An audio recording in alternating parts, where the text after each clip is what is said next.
Fun land کی حسینہ کو چین کے لوگوں کا مذاق اڑانا مہنگا پڑ گیا، تاج واپس لے لیا گیا۔ سوشل میڈیا پر نسل پرستانہ پوسٹ پر مس فن لینڈ سے تاج واپس لیا گیا۔ 22 سال کی سارہ نے ایک تصویر سوشل میڈیا پر پوسٹ کی تھی۔ وائرل تصویر میں سارہ اپنی انگلیوں سے آنکھیں کھینچتی نظر آئیں، جس کے ساتھ انہوں نے کیپشن دی کہ وہ ایک چینی کے ساتھ کھانا کھا رہی ہیں۔ معاملہ اتنا بڑا کہ فن لینڈ کے وزیر اعظم نے جاپان، چین اور جنوبی کوریا سمیت ایشیائی قوموں سے نسلی توہین پر معافی مانگی۔ پاکستان میں دہشت گردی افغان طالبان کی اجازت سے ہو رہی ہے۔ Afghan Taliban T T P کو لاجسٹک اور آپریشنل مدد دیتے ہیں۔ اقوام متحدہ کی سلامتی کونسل کی مانیٹرنگ ٹیم نے بھی پاکستان کے موقف کی تصدیق کر دی۔ کل عدم ٹی ٹی پی کو علاقائی استحکام کے لیے شدید خطرہ قرار دیا۔ افغان طالبان کا دعویٰ مسترد کر دیا کہ دہشت گرد گروپ سرحد پار تشدد کے لیے افغان سرزمین استعمال نہیں کر رہے۔ رپورٹ میں کہا تقریباً 6000 دہشت گرد نور ولی محسود کے ساتھ رہتے ہیں۔ تاریخی تعلقات کے پیش نظر افغان طالبان کا ٹی ٹی پی کے خلاف محاذ آرائی یا کارروائی کا امکان نہیں۔ افغان طالبان نے دوحہ معاہدے میں وعدہ کیا تھا کہ وہ افغان سرزمین دوسرے ممالک کے خلاف استعمال نہیں ہونے دیں گے۔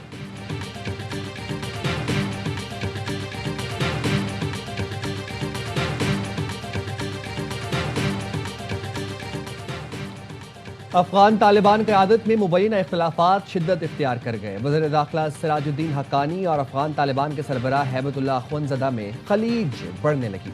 بی بی سی کے مطابق قندھار میں سیمینار سے خطاب میں ہیبت اللہ اخونزادہ نے کہا، جب کسی کو ذمہ داری دی جائے تو اسے اپنے اختیارات اور فرائض کا بخوبی ادراک ہونا چاہیے۔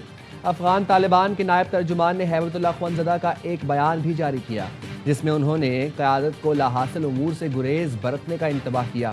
کہا آپس میں جھگڑے سے گریز کریں، غیر ضروری کام میں توانائی ضائع نہ کریں۔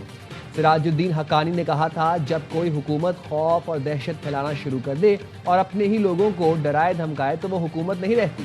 افغان طالبان کے اندر ہیبت اللہ اخونزادہ کے دھڑے اور حقانی نیٹ ورک کے درمیان 1 سال سے طاقت کی کشمکش جاری ہے۔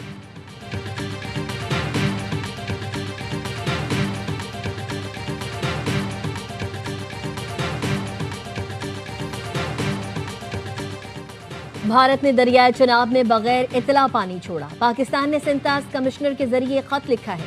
ترجمان دفتر خارجہ کی میڈیا بریفنگ۔ کہا بھارت کی جانب سے عالمی معاہدوں کی خلاف ورزی اور ہمسایوں سے تعلقات خراب کرنے کی کوششیں جاری ہیں۔ عالمی برادری صورتحال کا نوٹس لے۔ بھارتی ریاست بہار میں وزیر اعلیٰ کی جانب سے مسلم خاتون کا نقاب کھینچنے کی مذمت کرتے ہیں۔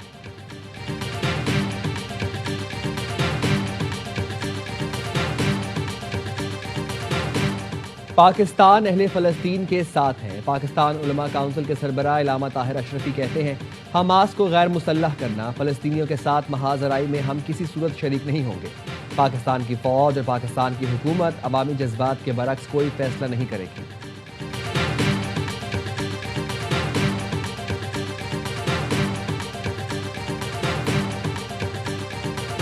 To just 1 year, we have achieved more than anyone could have imagined. I've restored American strength, settled 8 wars in 10 months. We went from worst to best.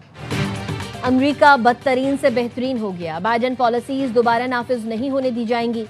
امریکی صدر ڈونلڈ ٹرمپ کا قوم سے خطاب۔ کہا اقتدار سنبھالا تو حالات انتہائی خراب تھے، آج یکسر مختلف ہیں۔ الیکشن کے بعد کہا تھا ہمیں قانون سازی کی نہیں، نئے صدر کی ضرورت ہے۔ 1 سال میں وہ سب کر دیا جو پہلے کبھی نہیں ہوا۔ مجھے کرپٹ نظام ختم کرنے کے لیے بھاری مینڈیٹ ملا ہے۔ امریکہ کے پاس دنیا کی طاقتور ترین فوج ہے۔ ہم نے 10 ماہ میں 8 جنگیں رکوائیں، ایران کے جوہری خطرے کو ختم کیا۔ غیر قانونی تارکین وطن کو کسی صورت داخل نہیں ہونے دیا جائے گا۔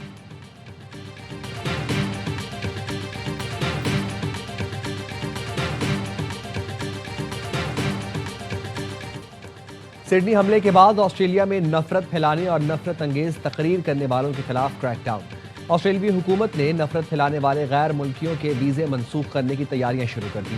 آسٹریلی وزیر اعظم نے کہا وزیر داخلہ کو نئے اختیارات دیے جائیں گے جن کے تحت آسٹریلیا میں نفرت اور تقسیم پھیلانے والے افراد کے ویزے منسوخ یا مسترد کیے جا سکیں گے، یا ایسے افراد کے ویزے بھی رد کیے جائیں گے جو ملک میں داخل ہونے کی اجازت ملنے پر ایسا کر سکتے ہوں۔ جلد ایسی اصلاحات کریں گے جن میں تشدد کو فروغ دینے اور نفرت انگیز تقریر کو جرم قرار دیا جائے گا۔